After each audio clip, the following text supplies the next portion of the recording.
میرا غفلت میں ڈوبا دل بدل دے، خدایا فضل فرما دل بدل دے۔ اللہم لا احصی ثناء علیک انت کما اثنیت علی نفسک، یا رب صل وسلم دائما ابدا علی حبیبک خیر الخلق کلہم۔ اما بعد، محترم بزرگوں، دوستو، اللہ کے پیارے اور لاڈلے بندوں اور بندیوں، کتنا ہی بڑا گناہ کیوں نہ ہو، ہماری خطائیں کتنی ہی بڑے کیوں نہ ہو، اللہ بڑے غفور الرحیم ہیں، بخشنے والے ہیں، معاف کرنے والے ہیں۔ وہ ہمارے سبھی گناہوں کو معاف کر کے ہم پر رحم فرمائیں گے، اس یقین کے ساتھ بیٹھیں۔ مجھے حضرت وحشی رضی اللہ تعالی عنہ کا واقعہ یاد آ رہا ہے، مختصراً عرض کیے دیتا ہوں۔ سن 8 ہجری میں جب مکہ فتح ہوا اور لوگ جوخ در جوخ اسلام میں داخل ہونے لگے، تو حضرت وحشی رضی اللہ تعالی عنہ کے دل میں بھی ایمان لانے اور اسلام میں داخل ہونے کا خیال آیا۔ وہ فرماتے ہیں، زمانے جاہلیت میں جبیر بن مطعم کا غلام تھا، وہ بھی کافر تھا اور میں بھی کافر تھا۔ جبیر بن مطعم کے چچا طعیمہ کو حضرت حمزہ رضی اللہ تعالیٰ عنہ نے جنگ بدر میں قتل کر دیا تھا، اس لیے وہ مجھ سے کہا کرتا تھا، وحشی تم اگر میرے چچا طعیمہ کے قاتل حمزہ کو قتل کر دو گے تو میں تمہیں آزاد کر دوں گا۔ اسی طرح مکہ مکرمہ میں ایک مالدار عورت تھی جس کا نام ہندہ تھا، اس نے بھی مجھ سے کہہ رکھا تھا کہ میرے باپ عتبہ کو جنگ بدر میں حضرت حمزہ رضی اللہ تعالی عنہ نے قتل کر دیا ہے، تم اگر میرے باپ کے قاتل حمزہ کو قتل کر دو گے تو میں تمہیں منہ مانگا ڈھیر سارا انعام دوں گی۔ حضرت وحشی فرماتے ہیں، میں غلام، مجھے جنگ سے کیا سروکار، آزادی اور انعام کے لالچ میں اپنے خیالات میں حضرت حمزہ رضی اللہ تعالیٰ عنہ کے قتل کا میں منصوبہ بناتا رہا۔ اتنے میں جنگ احد پیش آئی، میں میدان احد میں پہنچا، جنگ میں بذات خود شریک نہ ہوا، پتھر کی ایک آڑ میں زہر آلود خنجر لے کے حمزہ رضی اللہ تعالیٰ عنہ کی طاق میں بیٹھ گیا۔ جنگ پورے شباب پر تھی، میں نے دیکھا حضرت حمزہ رضی اللہ تعالیٰ عنہ سبا نامی کافر سے مقابلہ کر رہے ہیں، پھر وہ اسے قتل کر دیتے ہیں۔ اسے قتل کرنے کے بعد جیسے ہی وہ پلٹے، میں نے نشانہ لگایا اور اپنا زہر آلود خنجر ان پہ پھینکا جو سیدھے ان کے ناف پہ لگا، پیٹ چیرتا ہوا پار ہو گیا، جس سے وہ شہید ہو گئے۔ پھر میں نے ان کی ناک کاٹی، کان کاٹے، جسم کے ٹکڑے کیے، سینہ چیرا، دل کلیجہ نکالا اور ان ٹکڑوں کو میں ہندہ کی خدمت میں پیش کر دیا۔ اس نے ان اعضاء کا ہار بنا کے گلے میں ڈالا اور دل کلیجے کو اس نے چبایا جس کی اس نے منت مانی تھی۔ نتیجہ یہ ہوا جبیر بن مطعم نے مجھے آزاد کر دیا اور ہندہ نے مجھے اپنا زیور اور ڈھیر سارا انعام عطا کر دیا۔ یہاں ایک بات درمیان میں یہ سمجھیں، ہندہ رضی اللہ تعالی عنہا، اللہ ان سے راضی ہو، بعد میں یہ مسلمان ہو گئی۔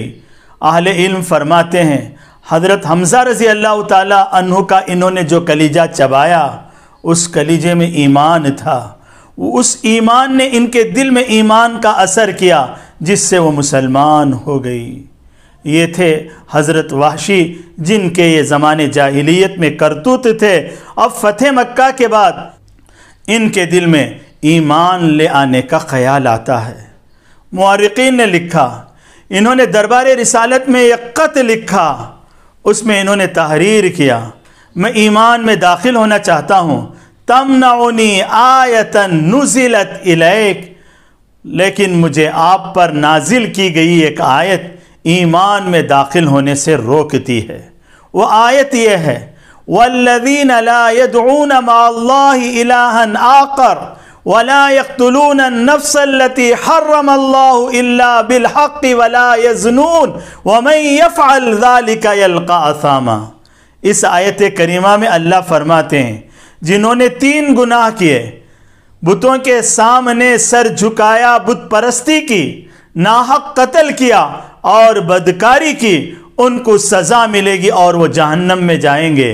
हज़रत वाशी ने लिखा, ये तीनों गुनाह, बुत परस्ती, नाहक कत्ल और बदकारी का मैं मुजरिम हूँ, है मेरा क्या होगा? क्या मेरा ईमान कबूल होगा? फ़हल्ली मिन तौबतिन, क्या अल्लाह मुझे माफ़ करेगा? इन्होंने ये क़त दरबार रिसालत में भेजा। जब इनका क़त दरबार रिसालत में भेजा, अल्लाह तबारक व तआला ने आयत का अगला हिस्सा जिब्रील अमीन के ज़रिए दरबार रिसालत में भेजा। अल्लाह ताला ने आयत में फरमाया, इल्ला मन ताब व आमन व अमिल सालिहन फउलाइका युबद्दिलुल्लाहु सय्यिआतिहिम हसनात। हाँ, मगर जो ईमान लाए और नेक आमाल किए, हम उसके गुनाहों को माफ़ करेंगे, बल्कि उसके गुनाहों को नेकियों में बदल देंगे। आप सल्लल्लाहु अलैहि वसल्लम ने इस आयत को लिख के हज़रत वहशी के पास रवाना फरमाया। हज़रत वहशी ने जब इस आयत को पढ़ा तो उनका दिल और बेचैन हुआ। उन्होंने ख़त लिखा, अल्लाह ने माफ़ करने के लिए इसमें 2 बातें लिखी हैं, एक ईमान लाना और दूसरा नेक अमल करना। मुझे क्या पता, ईमान लाते ही अगर मैं मर जाऊं, नेक अमल करने की मुझे तौफीक ना हो, है मेरा क्या होगा? क्या मेरा ईमान कबूल होगा? फ़हल्ली मिन तौबतिन, क्या मुझे दरबार इलाही में माफ़ी मिलेगी? इन्होंने ये बातें लिखी और दरबार रिसालत में रवाना किया। आप सल्लल्लाहु अलैहि वसल्लम के सामने वक़्त आया, आप उस क़त को देख रहे थे। अल्लाह की तरफ से जिब्रील अमीन एक और आयत लेके उतरे, इन्नल्लाह ला यग़फ़िरु अन युशरक बिही व यग़फ़िरु मा दून ज़ालिका लिमन यशा।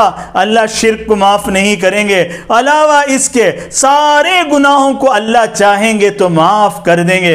आप सल्लल्लाहु अलैहि वसल्लम ने इस आयत करीमा को लिखा और हज़रत वहशी के पास रवाना किया। हज़रत वहशी ने जब इस आयत को पढ़ा तो और इनके दिल में बेचैनी आई। इन्होंने आका सल्लल्लाहु अलैहि वसल्लम को ख़त लिखा, उसमें लिखा, अल्लाह इसमें फरमाते हैं, शिर्क को माफ़ नहीं करूँगा, मैं जिसे चाहे माफ़ कर दूंगा, लिमन यशा। मुझे क्या पता, क्या अल्लाह मुझे माफ़ करना पसंद करेंगे? मैं नबी के चचा हज़रत हमज़ा का कातिल हूँ, मैं बड़ा बदकार हूँ, मैं बड़ा पापी हूँ, मैं बड़ा मुजरिम हूँ। क्या अल्लाह मुझे माफ़ करना पसंद करेंगे? मैं कैसे पहचानूँ? क्या होगा मेरा हाल? क्या मेरा ईमान कबूल होगा? फ़हल्ली मिन तौबतिन, क्या मुझे माफ़ी मिलेगी?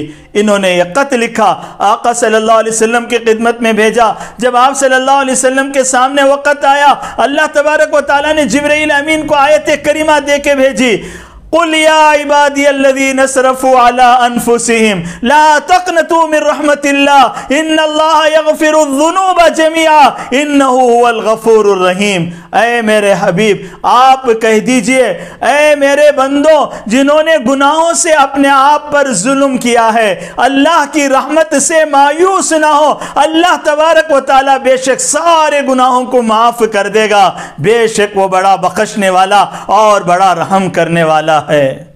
इसके बाद हज़रत वहशी ईमान में दाखिल हुए। हम यहाँ अंदाज़ा लगाएं, दुनिया में हम देखते हैं शागिर्द अगर नाफरमान होता है तो उस्ताद कहता है कि तू मेरा नहीं, बेटा नाफरमान होता है तो बाप कहता है कि तू मेरी औलाद नहीं।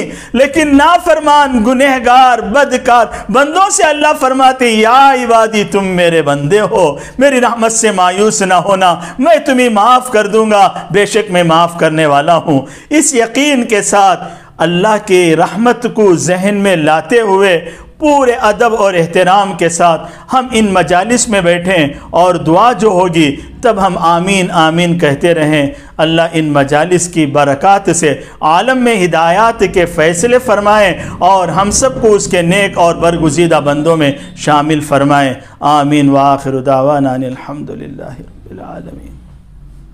मेरा गफलत में डूबा दिल बदल दे, खुदाया फजल फरमा दिल बदल दे।